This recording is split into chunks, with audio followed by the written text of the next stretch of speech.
आज दिनांक 22 एप्रिल रोजी ठाणे जिल्ह्यात शहापूर तहसील कार्यालयावर भाजप सरकारने आणलेल्या हुकुमशाही स्वरूपाच्या जनसुरक्षा विधेयकाचा तीव्र निषेधार्थ निषेध मोर्चाचे आयोजन केले होते।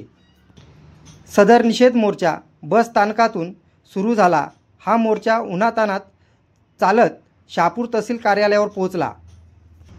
जनसुरक्षा विधेयकाच्या निषेध मोर्चाचे नेतृत्व करून प्रचंड सभेला संबोधित करणाऱ्यामध्ये माकपा जिल्हा सचिव, मंडल सदस्य व तालुका सचिव कॉम्रेड कृष्णा भवर, SFI जिल्हा अध्यक्ष कॉम्रेड भास्कर म्हसे, C2 राज्य कमिटी सदस्य व तालुका अध्यक्ष कॉम्रेड विजय विशे, माकपा खर्डी विभाग सचिव सोनू वाघ, अगय विभाग सचिव नंदू खाजोडे, रामदास कोंदे, अशोक विशे, मनोज काकवा, मनीष फोडसे, आनंद रोज, बंडू खर्डीकर, अनु अंधेर आदी कार्यकर्ते उपस्थित होते।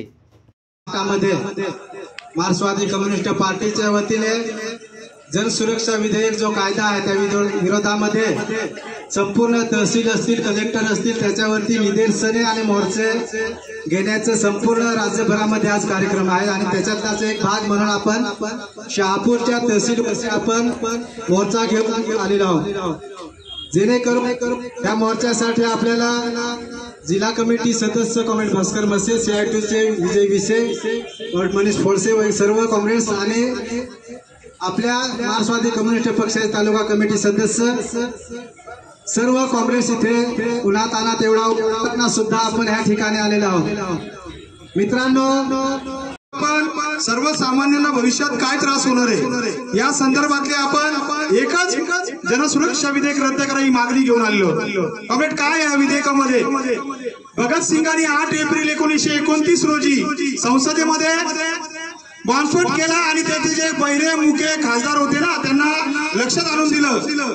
कारण त्यावेळी सुद्धा त्यावेळच्या सरकारनं म्हणजे इंग्रजांच्या सरकारनं याच प्रकारे जनसुरक्षा नावाचाच कायदा आणला होता। त्यामध्ये नागरिकांचं हित अबाधित राखू असं सांगून तो कायदा आणला होता, परंतु तो कायदा सर्वसामान्यांच्या विरोधामध्ये होता हे त्यावेळी भगतसिंगांना कळलं होतं। आपण सर्व भगतसिंगांना मानणारा वर्ग आहोत, त्याच्या विचारांना मानणारा वर्ग आहोत।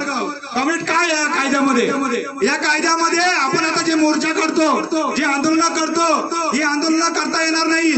आपल्यावर किती अन्याय झाला तरी सरकारकडे दाद मागता येणार नाही। सरकारनं काय केलंय त्या कायद्याच्या अनुषंगानं सरकारनं नेमलेली एक समिती नेमलेली आहे। त्या समितीमध्ये सरकारने नेमलेले 4 लोक असणार आहेत आणि हे 4 लोक ठरवतील उद्या समजा एखाद्या आपल्या व्यक्तीनं किंवा कुठल्या तरी कार्यकर्त्यानं एका गरीब गोरगरीब व्यक्तीनं भाग घेऊन त्याच्या अन्यायाला वाचा फोडली तर सरकारची ती समिती ठरवी की यानं चुकीचं केलंय, सरकारच्या विरोधात षडयंत्र केलंय, मग ती समिती चौकशी करील। समिती चौकशी करून जो न्याय देईल त्या न्यायाला किंवा त्या निर्णयाला कुठल्याही कोर्टामध्ये अपील देता येणार नाही।